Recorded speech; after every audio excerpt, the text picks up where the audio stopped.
You have to practice who you want to be. You know, you don't wake up one morning and you're suddenly who you think you want to be. You have to put some energy into it. So if you want to be an honest person, you have to be an honest person every day, even starting at 3 and 4 and 5, right? If you're going to be a hard work doesn't just appear. You have to practice hard work. You have to practice effort. And I also encourage them, try to help them understand that good things don't come easy. You know, with that effort, you know, that's where you grow. That's where growth is. Some of the best times in my life when I've grown, it's when I've done something hard, when I've overcome a fear. You don't realize that when you're doing it, but when you come out on the other side, you realize, wow, I've really stepped up. So I push my girls, but more importantly, I love them a lot. And that's what I feel for all of you. I want you guys to feel that in your lives so that you can be excellent. Because other people told me that I might not be able to do well in school for whatever reason. I was always a good student. I worked hard, but I thought there was some magic that happened that made you really, you know, I didn't know that it was just plain old hard work. So there were periods of doubt for sure. I think I have doubts today. Doubts don't go away. You just learn how to deal with them. You start knowing yourself and you become more confident. The more successes you have, the more chances you take. You don't let the failures or the stumbles define you. You know, everybody falls every now and then. Some people fall a lot. And what I realize is that we have long lives if we're healthy and we do what we're supposed to do. I'm 47 years old. So think about it. Whatever mistake I made when I was 13, who cares? So think about life as a long trajectory. But at the same time, you don't want to make huge mistakes, because when you're young, making big mistakes can last forever, right? So you want to choose wisely. But the stumbles, the lessons learned, that's part of life that makes you grow. But I came to know that. I didn't know that when I was your age. I thought every mistake was the end of the world. I'll never get into school. I'll never be, you know, of course, we all feel that way. But just continue to work, put the effort in. And I think that has been some of what's helped me being First Lady. First of all is knowing who you are and being confident in yourself, because there'll be, Clarissa, what did you say, pushing beyond other people's labels of you, right? That's a big part. That's what we do to each other all the time. We don't even know each other, and we already determine from one glance, meeting, one line, one word, one phrase, this is who you are. So you have to know who you are before that. and you live that reality, and you keep living it out no matter what. And if you're have good character and good intentions, that ultimately shines through. But in the end, it's hard work. And I like to work hard, and I like to do good things. And you practice that now.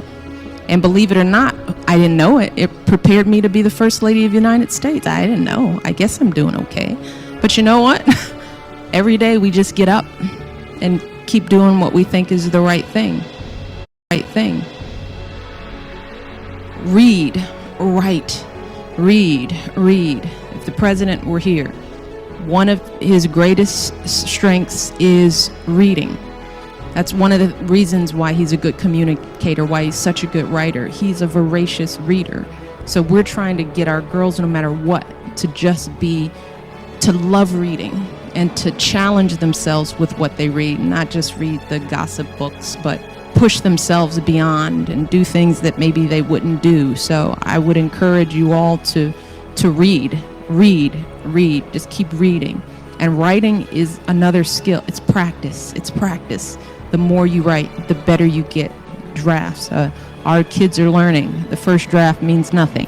You're going to do 7, 10 drafts. That's writing. It's not failure. It's not the teacher not liking you because it's all marked up in red.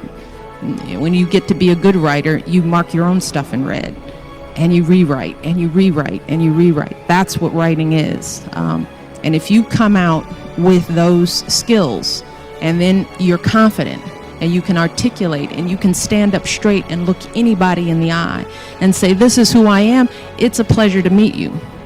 That's one of the things we try to do with our mentoring program with young girls. My message to them is, if you can walk into the White House and meet the First Lady and say, my name is, how are you, and look me in the eye, then there's nothing you can't do. That's why it's important. If you guys walked here, are sitting here in front of all these people, standing tall, asking questions, using your voice, you have to practice that. These arenas just show up again and again, and then you just get used to it. The nerves go away, and you start relaxing into your own abilities. But it's practice. When you are struggling and you start thinking about giving up, I want you to remember something that my husband and I have talked about since we first started this journey nearly a decade ago. Something that has carried us through every moment in this White House and every moment of our lives. And that is the power of hope. The belief that something better is always possible if you're willing to work for it and fight for it. It is our fundamental belief in the power of hope that has allowed us to rise above the voices of doubt and division, of anger and fear that we have faced in our own lives and in the life of this country. Our hope that if we work hard enough and believe in ourselves, then we can be whatever we dream, regardless of the limitations that others may place on us. The hope that when people see us for who we truly are, maybe, just maybe, they too will be inspired to rise to their best possible selves. Shoot, it's the hope of my folks like my dad. Got up every day, do his job at the city water plant. The hope that one day his kids would go to college and have opportunities he never dreamed of. That's the kind of hope that every single one of us, politicians, parents, preachers, all of us, need to be providing for our young people, because that is what moves this country forward every single day. Our hope for the future and the hard work that hope inspires. I want our young people to know that they matter, that they belong. So don't be afraid. You hear me? Young people, don't be afraid. Be focused. Be determined. Be hopeful. Be empowered. Empower yourselves with a good education. Then get out there and use that education to build a country worthy of your boundless promise. Lead by example with hope. Never fear.